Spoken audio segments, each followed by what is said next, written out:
Hello, everyone. Welcome to the 21 Hats podcast. I'm Lauren Feldman, your host. Every week, I sit down with three business owners to talk about the challenges they're facing. It's the kind of conversation you don't often hear in public. Our panelists address difficult topics like why their business isn't making as much money as they think it should, why their digital marketing isn't working, or why exactly they hired their brother-in-law. Owning a business can be a lonely and isolating pursuit, but at least you'll know that you're not the only one facing these issues. Got a question you'd like us to address? Send it to us and follow us on Twitter at 21_hats or on our website, 21hats.com. Let's meet this week's 21 Hats podcast lineup. With us today are Laura Zander, CEO of Jimmy Bean's Wool, a digital version of a neighborhood yarn shop that is based in Reno, Nevada. William Vanderbloemen, who's CEO of Vanderbloemen Search Group, a recruiting firm in Houston that specializes in working with churches and other faith-based organizations. And Karen Clark-Cole, who is CEO of Blink UX, a digital research and design firm based in Seattle. Karen, we're going to start with you. As I found out when you and I taped a podcast in Palm Springs at EY's Strategic Growth Forum, you've decided to take a sabbatical from running Blink. Tell us what's going on. Sure. It wasn't really me who decided. It was sort of decided for me by some of the members of the leadership team who I work most closely with, largely my chief culture officer who runs all of our HR, and she's a psychologist trained for many years. So we should back up a little bit. We've had a pretty rough, probably 16 months in total.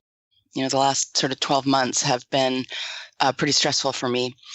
The most stressful in the 20 years of the company, for sure. Tell us why. We decided to take on some outside investment for the first time. And in order so that we could grow more quickly. So the UX market is pretty hot right now, and there's a lot of companies trying to consolidate. So a lot of acquisitions going on. And we would get regular phone calls from some of these companies trying to buy us. And my attitude was always, well, forget that. We're going to do the buying. We're going to be the world's leading UX firm. And so I got busy fulfilling that. And so in order, our strategy before we had acquired some companies was to buy and then using a line of credit and then gradually pay that off and then do it again and do it again. The trouble is the market's moving too quickly for that. And we needed to actually get some outside money so we could get some jet fuel and go on a buying spree, basically.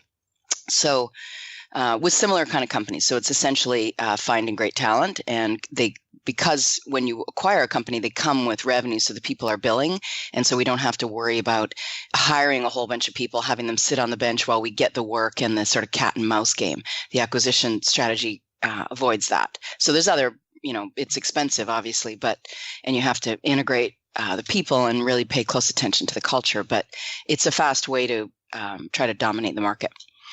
So the problem is, though, that it was long and sordid path of trying to find the right investor. And because we're not a .com company, we're not a hockey stick kind of profile. We're a services company, and we don't have a bunch of assets besides our people. So it's not, it takes a special kind of investor to want to put money into our business.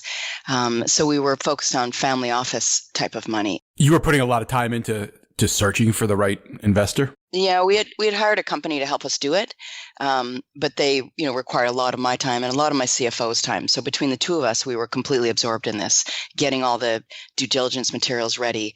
That is an inordinate amount of time for not only me and my CFO, but a lot of our senior leadership, our sales team, different folks in the organization at various points having to provide a lot of data.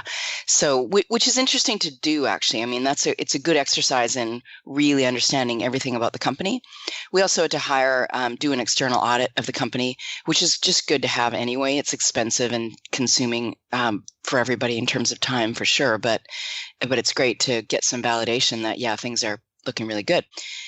And then, and then we've got to find a right match in terms of somebody that you like, that you want to go for dinner with, that you want to have on your board potentially, and that you want to be in partnership with, because that's the reality of what happens. And so it took a long time to find that person and those people, that group, and we finally did. But then it got complicated because the way they like to invest, there's some debt involved with their bank, and So then we had to basically go through the whole thing again with their bank. And long story short, in the end, it didn't work out for several, a variety of reasons. But we were very close to closing, like as in for a couple of months, we were closing on Friday.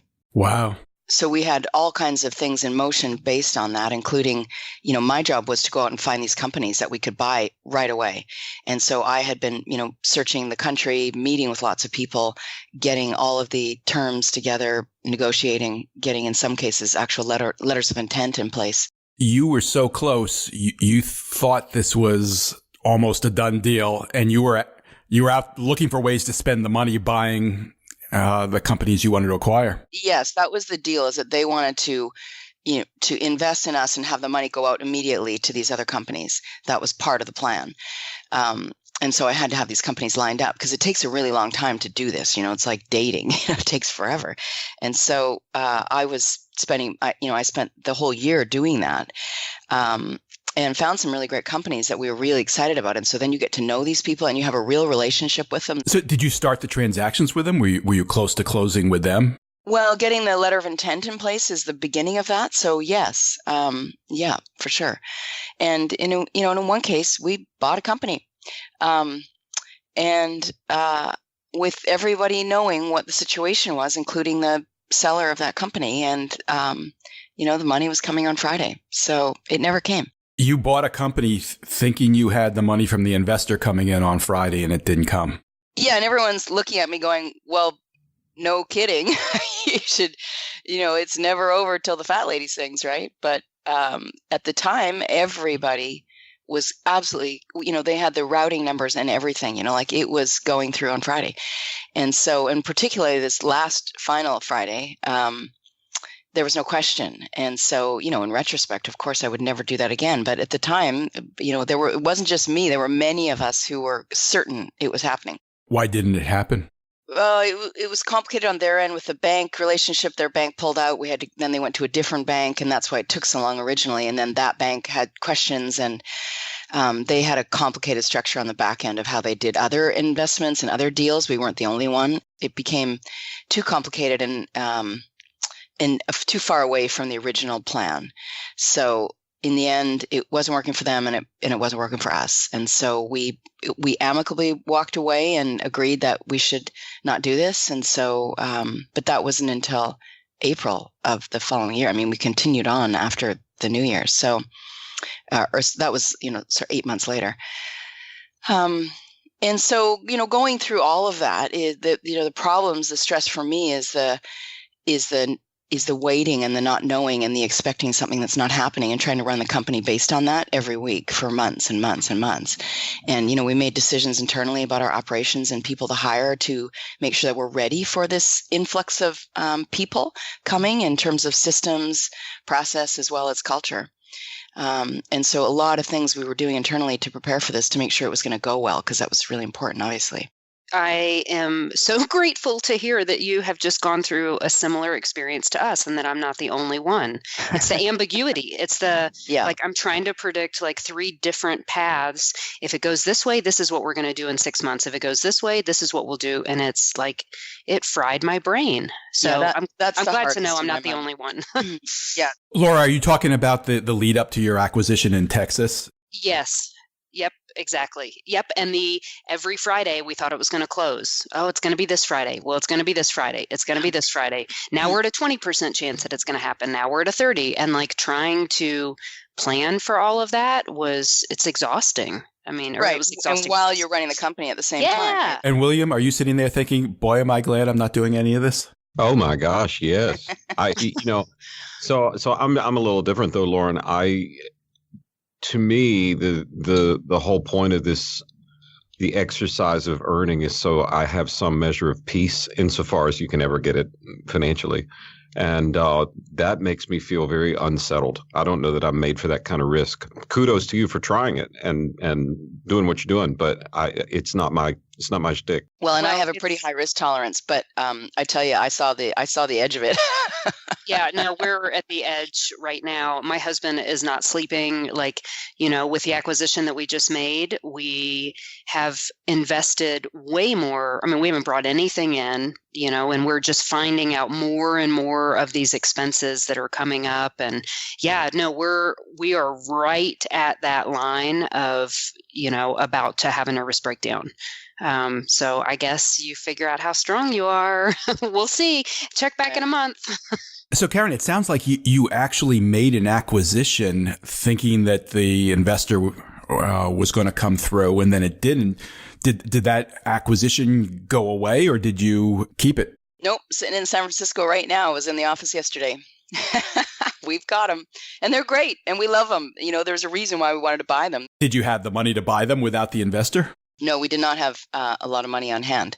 And particularly after, like Laura was just describing, all of these things cost a lot of money. The legal fees, the accounting fees, doing a Q of A. Yeah, no, we didn't have any money. And so we've spent the better part of the next year. It's hard for me to say this out loud, actually, because we still haven't finalized the deal with that owner. We've all been, I was at the holiday party with him last night. We're good friends. We respect each other. But and we're confident we're going to work it out, but it's a very different deal than what we started with. And so we're working on a long-term payment plan with him right now.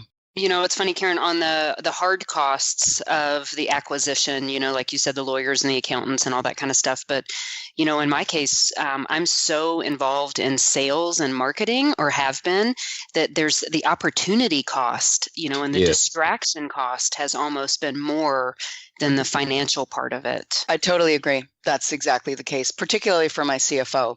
Well, so he's running the day-to-day finances of the company, and he could not provide reports for people because he was being hounded by the bank all day long. Just to try and add something to the conversation, we are kind of pretty close to acquiring a smaller company, and they're, not in a great place financially, so it's not a lot of cost to us.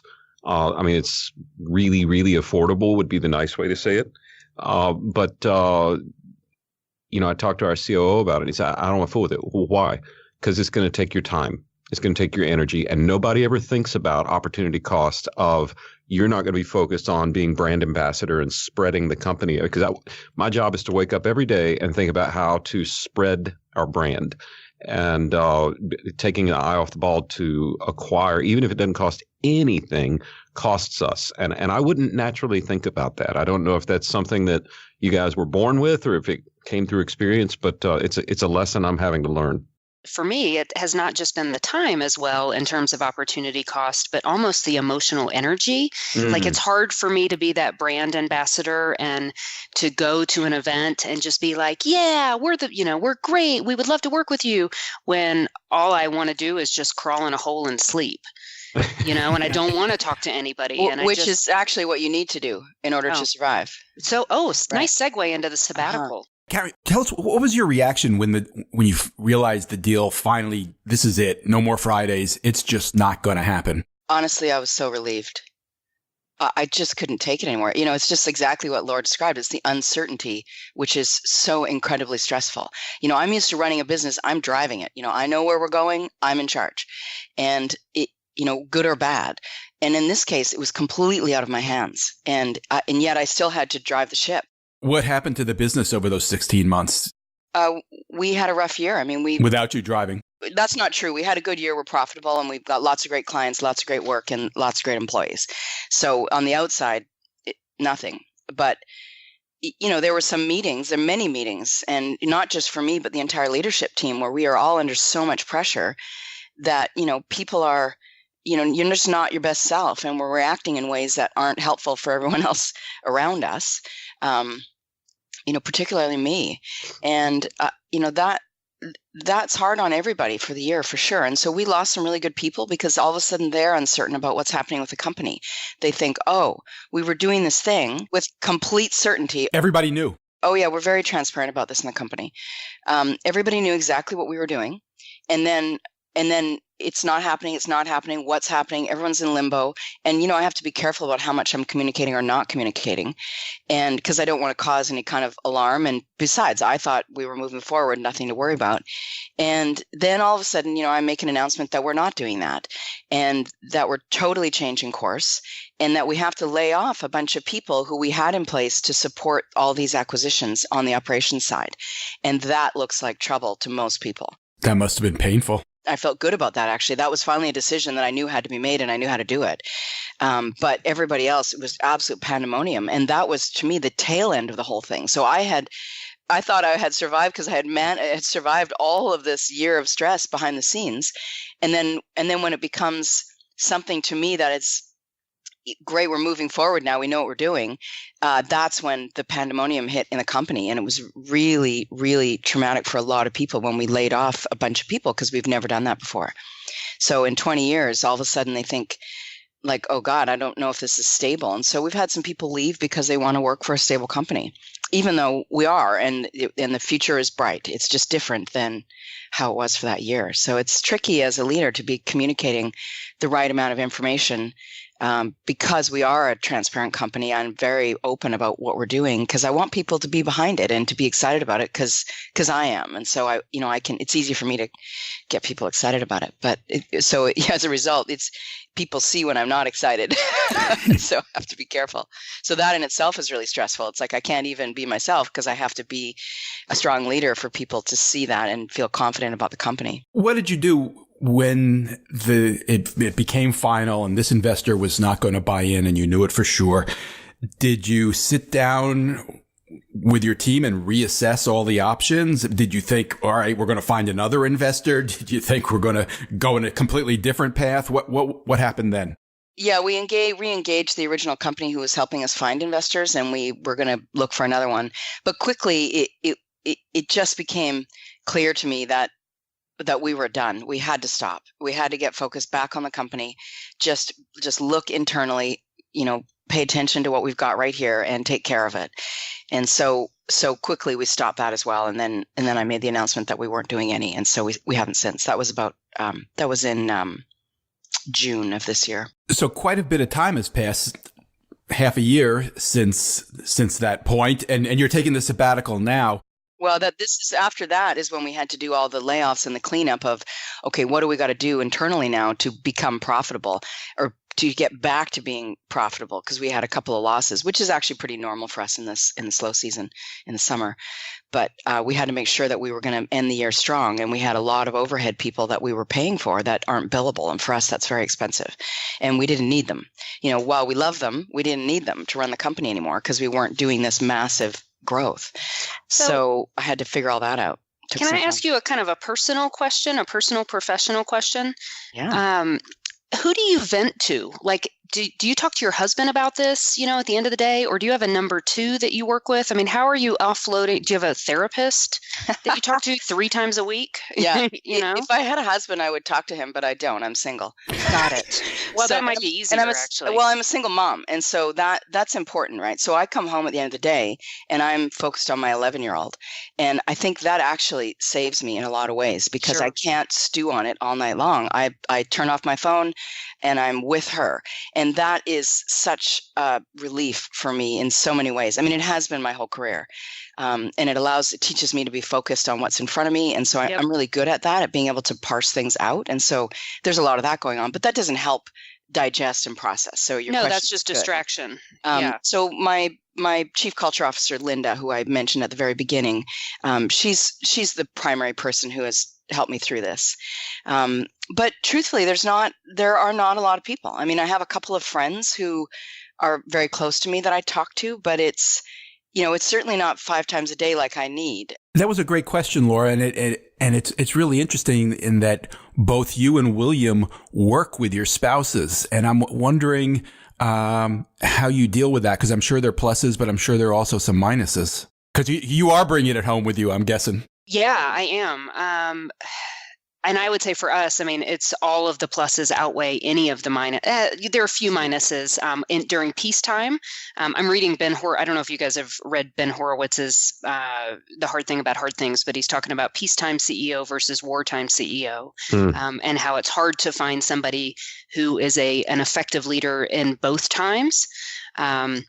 And so that's the transition that we've gone through, as being in peacetime, and now we're in wartime. And Doug and I actually perform much better together in wartime than we do in peacetime. We should clarify, by wartime, you mean because you're going through acquisitions, not because you're at war with your spouse. Am I right? Correct. Correct. Yes. Great clarification. Yes, because the last couple of years we've had market transitions in retail and in our industry, and we're fighting. We're fighting competition. We're fighting profitability on multiple different levels. Yeah, I mean, for us, it's great because, it gives us, we have that, and we have a 10-year-old son together, and those are our things. We don't have any friends. We have no social life. We exercise. I mean, it just is what it is. I hear that from so many entrepreneurs, the friends thing. It's really interesting. People don't realize what people give up when they choose this path. Well, I was going to say, we have no family. I mean, it's just us. Like Doug has, his parents are 6 states away. He talks to them once every few months. I have a father that I didn't grow up with. So in some ways it's nice because there aren't a lot of phone calls to make, and we can really focus on the business. There's not a lot of Christmas shopping to do.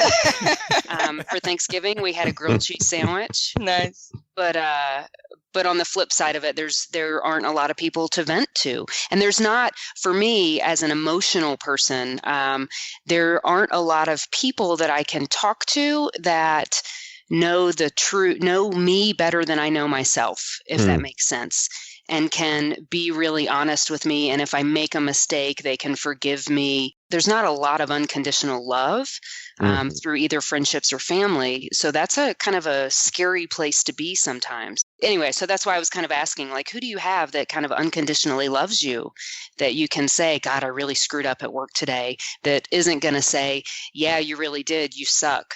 How's it work for you, William? I think we're learning as we go, Lauren. The conversation we continue to come back to, and we hear from others, is that we seem to try and be aware of boundaries. And what I mean by that is boundaries for when are we doing the work thing and when are we not. And we don't get it right all the time, but we have 7 children and we have extended family around. In fact, we host family dinner for 25 or 30 people every Sunday night, and had several of them working for us at one point, which is a whole different podcast. We may have to get back to that. Yeah, but I think it's the boundary thing. And Laura, the thing, the 2 biggest pluses, you hit on one of them. Adrienne knows me better than anybody. I mean, there's just no hiding from her. All the crap or, facade I want to put on, she'll see straight through that. Yeah. So if it's going well, great. If it's not going well, that's, she knows. And she knows if I'm doing something on the fly rather than prepared. She knows if I'm she has a strong gut towards some parts of our business that I will never question. Hers is more operational, risk management, keeping things in order. Should we hire that person or not, which is kind of ironic. I'm not the better one at that. She is. But on the sales front or the expansion front, if I say, nope, I feel it in my gut, we have a very clear boundary. It's like, okay, well, you're usually not wrong about that. So knowing each other and keeping the boundaries is trying to keep boundaries helps us. Knowing each other really, really, really well is the single biggest plus to the business. And frankly, the staff appreciates that. So we started the company together. Actually, I said, I'm going to start this company. And she said, well, if you ever get a client, I'll send them an invoice. So giant cheering squad. And she was, the decisions we've made together have been the best ones. But as we grew and we didn't need somebody to send the invoices, we actually had staff people to do that. She backed out of the business, and then she came back in about 3 years ago, and we were in the middle of this part where I needed to no longer do any searches.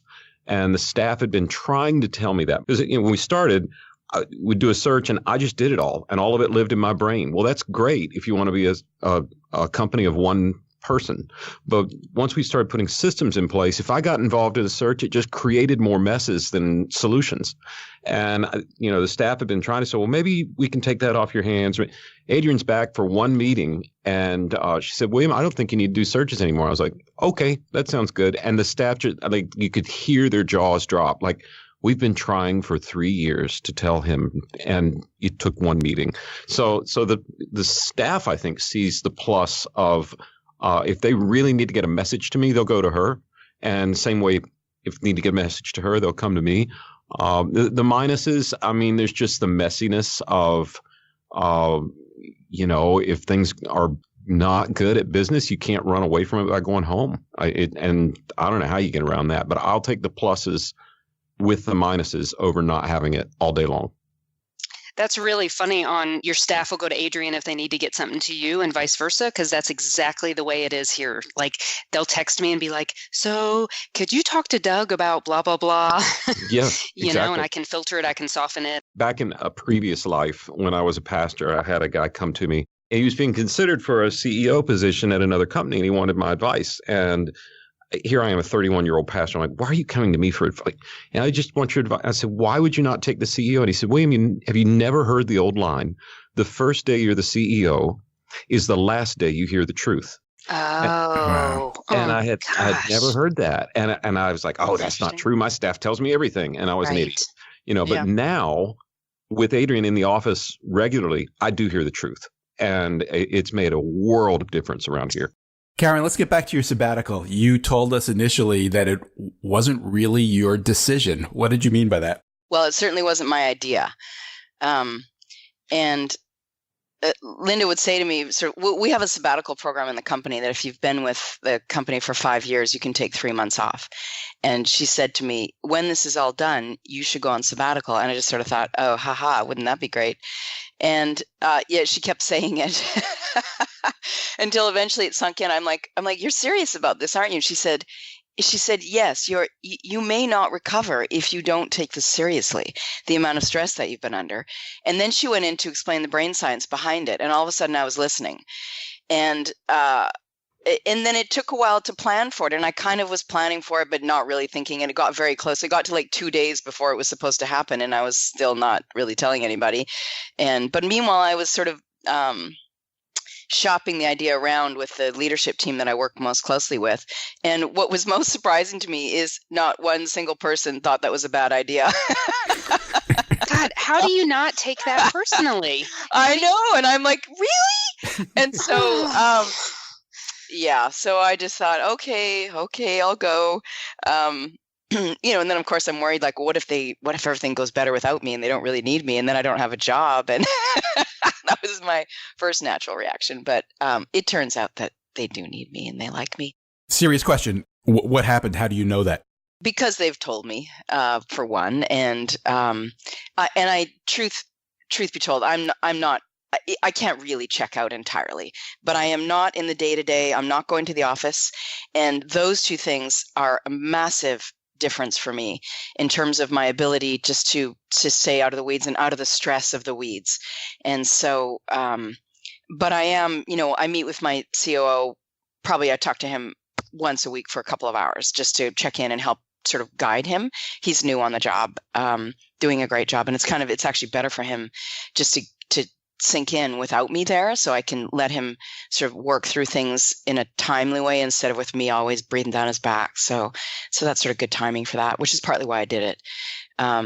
But people will check in. I've said to people, like, please, it will be way better if you need me just to call me and I'll give you a quick answer. I'll help you with the direction to go in, than for me to come back, in 2 months and have to unravel something or, change course of the ship. I've put the autopilot on, and if we need to change that for any reason, you need to call me. But otherwise, you don't need to call. And that's exactly, people get that right away. They're like, okay, I get it. It's also the time of year is important. So we don't want to make any major changes in terms of process systems, how we're doing things right now this time of year anyway. We're just busting it, burning hot. Everyone's very busy until the end of the year. So it's kind of a good time for me to get out of the way because I'm constantly trying to refine our process, look at, new opportunities externally, like how can we grow? And right now, everyone doesn't really need that. They just need a break and they want to just work hard for our clients for the rest of the year. So it's actually a good time for me to get out of the way. Did you have a goal when you went off? Was it just the idea of clearing your head for 2 months, or is there something you want to accomplish? Linda has put me on marching orders of rest, reflection, and rejuvenation. And so the part of it is I'm writing. So I'm starting to, she said, what's really important is that I actually process the year that's gone by. And I'm very much a forward thinking person. So my job is to figure out the future of the company, and that's where I live. I'm very much in tomorrow. I don't even know what happened today. I'm already in tomorrow. As a result, the downside of that is I do a terrible job of looking at our accomplishments and seeing what has gone well and what I'm grateful for. And so I try to be more aware of that. But on I think about the grateful side more, but I don't think about, hey, I need to process the things that didn't go well and understand why and know why I've gotten into this state of stress. And really, because I've kind of forgotten, truthfully. And how I'm doing it is I'm going back and I'm looking at my calendar. So I'm saying, oh God, this time last year, I was in this kind of meeting with this investor and this bank. And I was like flying across the country meeting with banks. And I'm like, oh my God, I forgot about that. Like I really have a terrible short-term memory, and I have forgotten most of it, yet I've got the residual effects of it all still very much. And so what I'm doing is I'm going through my calendar and I'm writing about it. And this is therapy for me right now. I'm talking about it and happy to help. Yeah. So that's a big part of it. And sleep is really, really the most critical piece of it. So I'm getting a lot of sleep. And, doing things that are right brain, left brain, trying to balance them so that I'm gardening and I'm trying to do things that are, using a different part of the brain to try to balance it back out.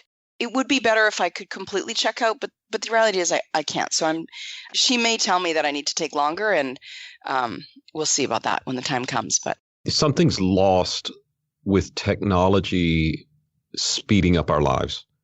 And it's the forced rest.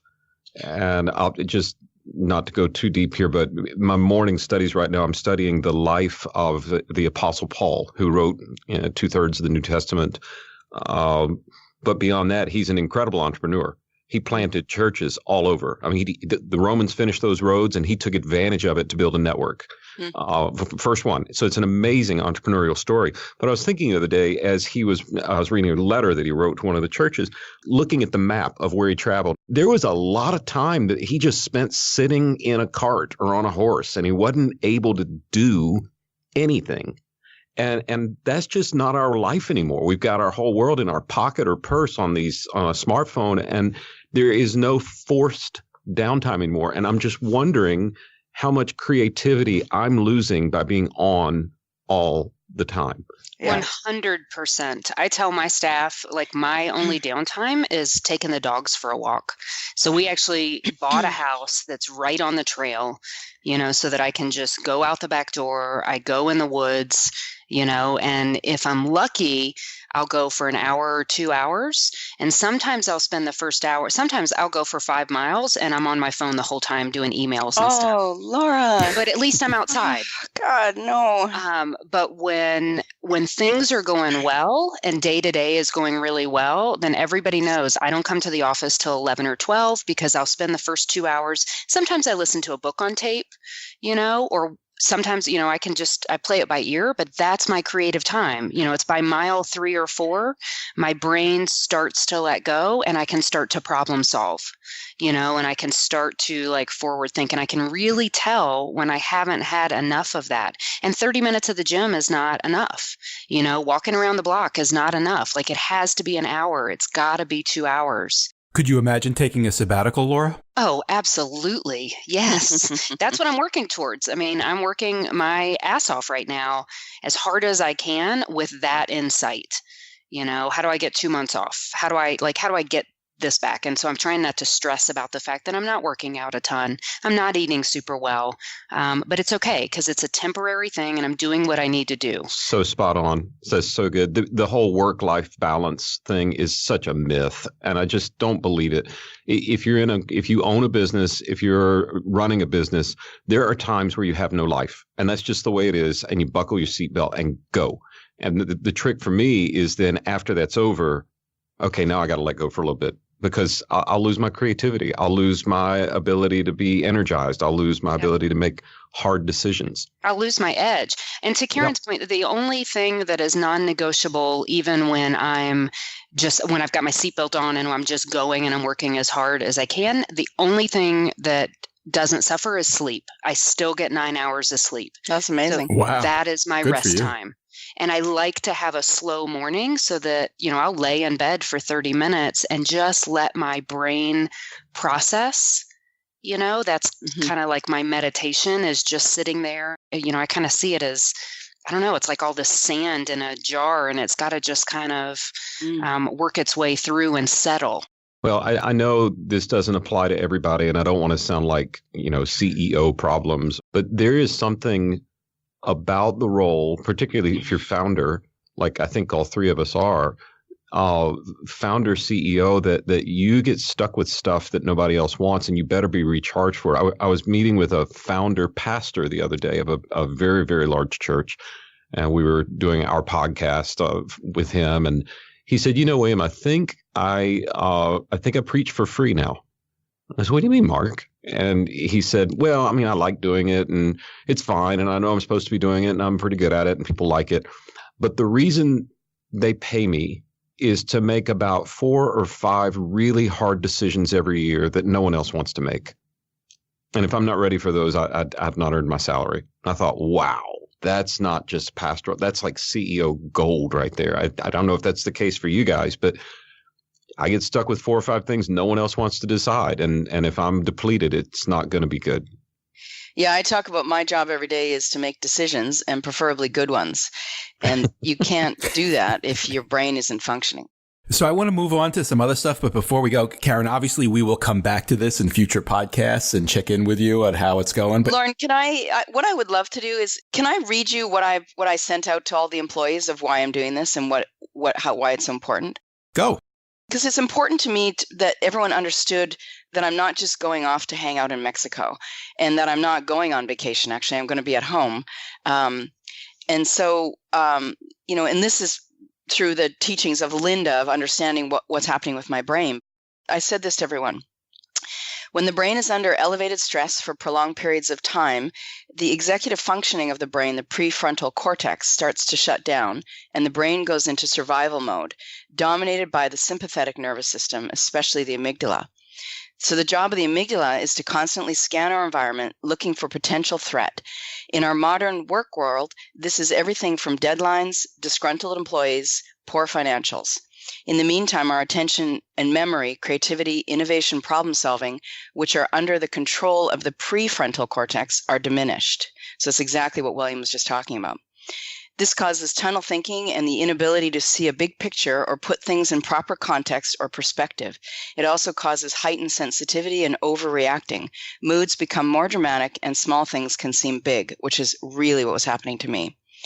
Regular stress reduction methods, such as which also build resilience, such as 8 hours of sleep, regular exercise, and taking breaks, are not enough when the brain is under elevated stress for prolonged periods of time. If this goes on for months or years, the neurons of the prefrontal cortex actually become damaged by the constant exposure to the stress hormone, while the neurons of the amygdala actually thrive and grow. The amygdala becomes more dominant, and it's harder and harder to shut the stress response off. It becomes very difficult for the brain to recover to its normal state, for those neurons to recover from their damage, unless there's a real break from the stress hormone over a longer period of time. Exercise, sleep, social support are all essential for the neuron recovery. And in my case, it's my job to define the corporate strategy, set the big vision for the company, and move us towards it. If my thinking is impaired and I can only see narrowly what's in front of me, this is a dangerous place for the company, as I'm not able to do my most important work.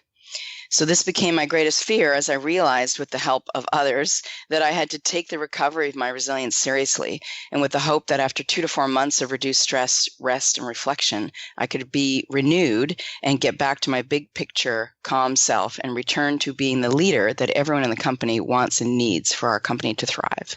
Well, that was a little scary, the science of it. I actually read this to myself regularly because I'm like, what am I doing? I should go to the office. And then I'm like, I shouldn't go to the office. Yeah. Can you send that to me? Sure. Karen, when the sabbatical's up, how will you know if it was successful? Great question. I don't know. I guess I'll feel more relaxed. I suspect you would just know. You'll know it when you see it. I think it's going to just be very obvious. Yeah.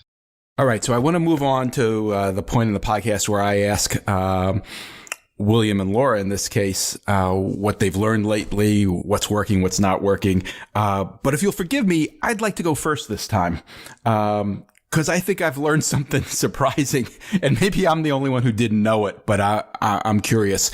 At 21 Hats, we're going through a web development project, and we bid it out to a bunch of developers, and we picked actually the low bidder, and then went through this process of thinking through what exactly we wanted our website, 21 Hats, to be, and coming up with the designs and going through wireframes, and then we're gonna build this thing. And it just occurs to me at some point, we did it all wrong. There was no reason to bid the whole project out to everybody.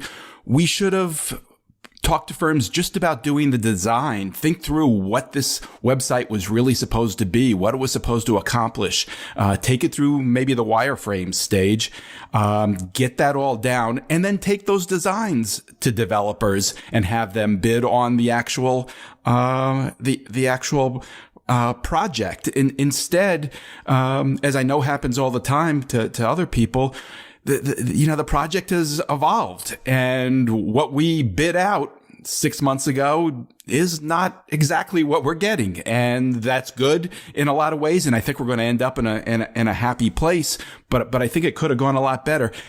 You guys have a lot more experience with this than I do. Am I the only one who didn't know how to do this? Lauren, can I just ask you why you went with the lowest bidder?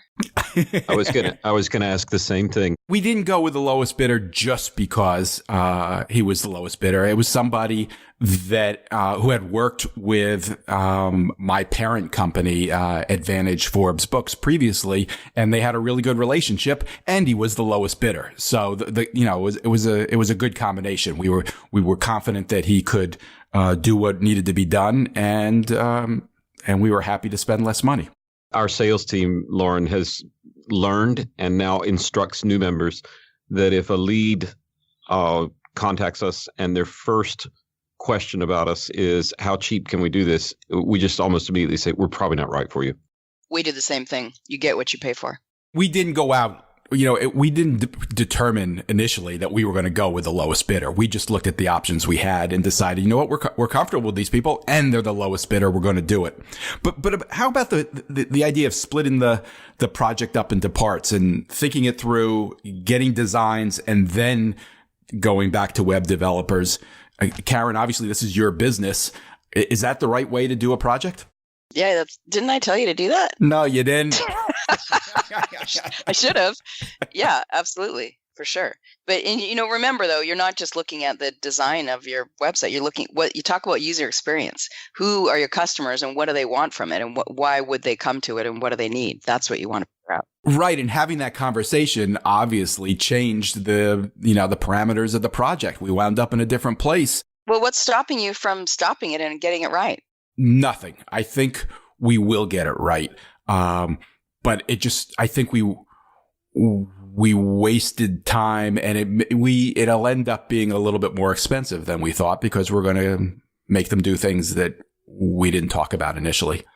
Hopefully he's not listening to this conversation right now. Well, my experience has always been that that's very normal. I mean, that's just the way it goes. That's like getting married and expecting you to still be married to your girlfriend 10 years later when you both change and everything's different. Yeah, it's pretty common for things to evolve and change as you go, Lauren, but that's sort of par for the course, and your web services partner should know that and be expecting that and helping you through it. We talked to a lot of people. Nobody said to us, why don't you do the designs first and then bid out the build? I don't know. I think about, like when we built a house. Yep. Right. You get an architect first, right? No, we did not. No. Or somebody designed it. Yeah, but we did. But it was somebody that the builder worked really well with, because when it came time to building it, sometimes things aren't going to really turn out the way that you thought they were going to be in the original design. So it was really nice to have that relationship. So when we've built other stuff, the guy who designs it is also the guy who codes it. And we like that. I mean, we're a smaller company, but we liked the flexibility of being able to make those small changes kind of as we go, and having a programmer. It's really nice to have somebody who can code, but who also understands the UX part of it, so that they can make some tweaks as they go. And they're like, oh, this doesn't really turn out the way I thought it was going to. So let me adapt the design as I go. William, how about you? What have you learned lately? What's working? One thing that we're working through right now, we're opening 4 regional offices over the next 18 months. We've got one open, and this is a big move for us. So I'm learning tons and tons of things. But we're in the fortunate position of having a whole lot of people who want to be considered to be regional directors, basically start an office and build it up from the ground up. And I'm reminding myself of a painful lesson I learned when I really messed up a search early on. It was a client. The church was a couple thousand people, which is a big church, and they needed a kind of a second in charge, a number 2 who can do right. And there was a person at a much, much, much larger church that was one rung below the number 2 who can do, and it was a very fast growing church. And I thought, this is perfect. And we went through the interviews, and the client thought it was perfect, and every box was checked. And then the person really just didn't do very well at all and didn't make it. And the lesson for me was, just because someone's been a part of a growing company means nothing about their ability to be a catalyst for growth in another company. And so we've got these people that want to be regional directors, and a lot of them have impeccable resumes. But I'm having to ask myself, how do I measure whether the growth they've been a part of is something they were the author of, or were they just riding the coattails of growth that was already there? And I don't know how to answer that. I'd love for you guys to solve that for me before we close the show. That'd be great. Have you gotten close? Have you figured anything that helps?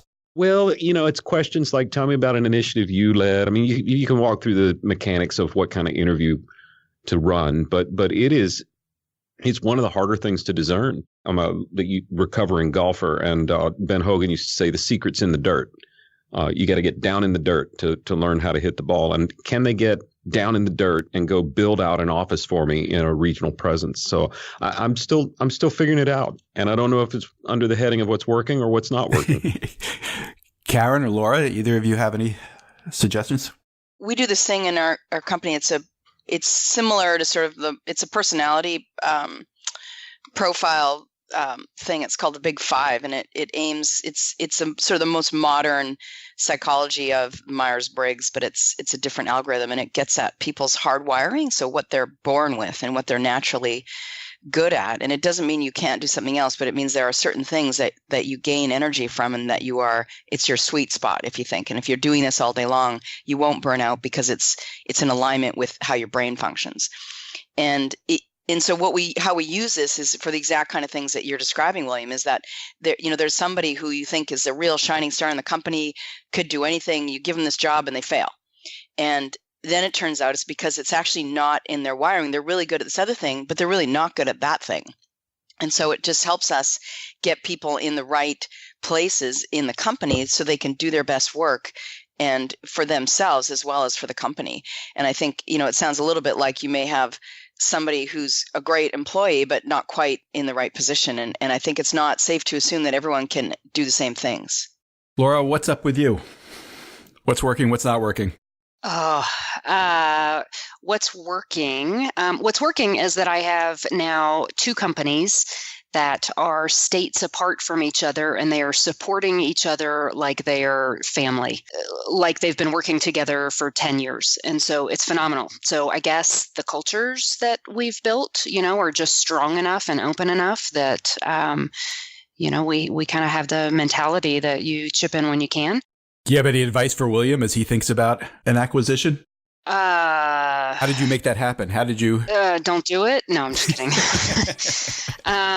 Well, what's not working right now, and maybe this will kind of answer, is that I am completely overwhelmed. I'm just way in over my head, and have so many people asking me so many different questions, and I'm recognizing, how many systems I don't have in place, and how much, and I've gone through this through the growth of the business. And so we're in this, in this growth period again by acquiring a new company, where I really every day I'm at a breaking point where I have to figure out, what can I hand off? What can I hand off? And then I have to take the time to figure out, who do I hand it off to? How do I train them? And it's all piling on, and I don't have the time to train them. So I've got to try to figure out how to make the time, and it's just a really uncomfortable, freaking miserable place to be. But I can see the light at the end of the tunnel, so I know it's all going to be great, blah, blah, blah. But do you have a strategy for at the end of the tunnel that you're moving towards? I can see it, yes. It's just a matter of, especially walking into a new company that does not have existing management. So I'm playing manager, CEO, I am playing all of the higher level roles in this new business with 40 people that is manufacturing that I know nothing about. So yes, the challenge is figuring out how it works as quickly as I possibly can, figuring out where the holes are as quickly as I possibly can, and then figuring out how to plug those holes. So, it's just a process. Before I let you guys go, as we usually do, I like to bring up one news item, the kind of thing that we often write about or highlight every day in the 21 Hats morning report. I just saw a report that the increase this year in employer costs for health insurance is the highest it's been since the Bush years. I'm curious, it's that time of year. What are you guys seeing? Is this affecting your companies? First year ever, ours finally went down this year. Wow. Do you have an explanation for that? I have an awesome benefits guy company here in Houston. And we also, you can't get into the whys of premiums because confidentiality, but we haven't had many incidents this year. Ooh, I need your benefits guy, William. I'm going to email you. He's awesome. For us, this will be the first year that we've ever offered benefits, because now we have 80 employees. We've only ever had 39 FTEs, I think is kind of the max that we've had. So this is all new territory for us. So you just picked your first health insurer? You're working on it right now. Wow. And how's it going? Do you have a sense? It's not going well. No. The guys that we've talked to so far are not as responsive. It's just, it'll be okay. It's a big shock because, we're talking about 6 figures plus, again, bringing on a new company that was in a close to bankrupt spot. There's no revenue being generated. So it's just another added expense right now that we're needing to figure out how to budget in for, and how to find, not knowing anything about kind of the healthcare industry, what are the good plans, what are the not good plans, and finding a good benefits guy that can help walk us through that and make life easier for us as opposed to make life harder, is the challenge. But it's like finding a good accountant or finding a good lawyer, or finding a good husband, I guess. Sometimes you have to go through 2 or 3 until you get to the right one. This is probably more expensive. I don't know. I've heard about some pretty expensive divorces.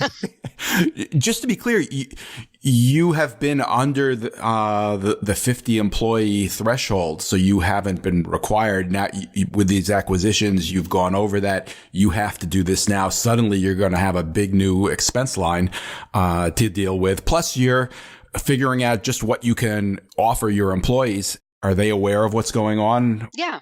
Yeah. And we knew obviously that it was coming. We knew that would be an expense, aside of it.